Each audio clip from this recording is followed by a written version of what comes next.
மகாபாரத கதையை இன்னைக்கு பார்ப்போம். ஒரு மகாபாரத கதையில ஒரு இடத்துல ஒரு பெண்ணை கல்லாக மாத்திடுறாங்க.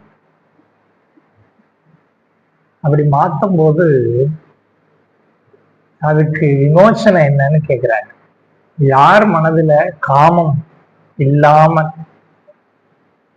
எந்த நிஷ்டலம் அப்படிங்கிறது, அதாவது எந்த தம்மம்னு சொல்ற மாதிரி இந்த பக்கமும் இல்லை அந்த பக்கமும் இல்லை அப்படிங்கிற மாதிரி நடுவால இருந்து காமம் சுத்தமா இல்லாம மனதுல எந்த காம உணர்ச்சிகளும் இல்லாம கைய வைக்கிறாங்களோ அப்பதான் அந்த பெண் உயிர் பெறுவா அப்படின்னு.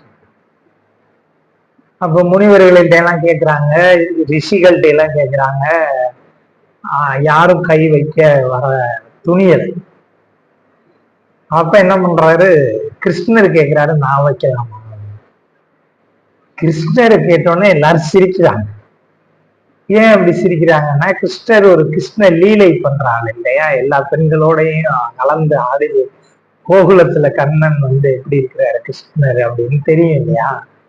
அதனால உனக்கு எப்படி அப்படி வர முடியும், நீ இந்த மாதிரி பெண்களோட எல்லாம் விளையாட்டு காமிக்கிற ஆளாச்சு அப்படின்னு. இல்ல நான் வைக்கிறேன். கிருஷ்ணர் கைய வச்சோன்னா அந்த பெண் உயிர் பெற்றுறாங்க. எப்படி இது அப்படின்னு.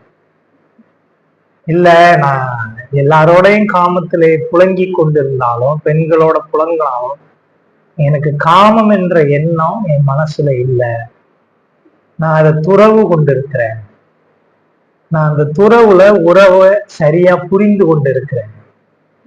எந்த நேரத்துல உறவோ வச்சுக்கணுமோ அதோட அந்த உறவை முடிச்சுக்கிறேன். அதுக்கு பிறகு நான் அதுல துறவு கொண்டுறேன் அப்படின்னு நான் சொல்றேன். இப்ப கிருஷ்ணர் சொன்ன அந்த மனநிலையை நீங்க எப்படி பெறுவது என்பது யோசிங்க. ஒன்றில பற்றற்று இருப்பது, ஒன்றில ரொம்ப பாசமா இருக்கிறதுல இருந்து விடுபடுறது இல்லையா, அது ரொம்ப முக்கியம். அதுதான் இங்க கிருஷ்ணர் அவர் விடுபட்டு இருக்கிறார். விடுபட்டு இருக்க மனநிலையை பெறுகிறது.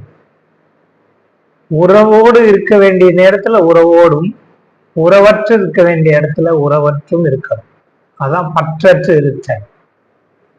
துறவு என்பதே எப்படின்னா, உறவுல கண்ட தெளிவுதான்.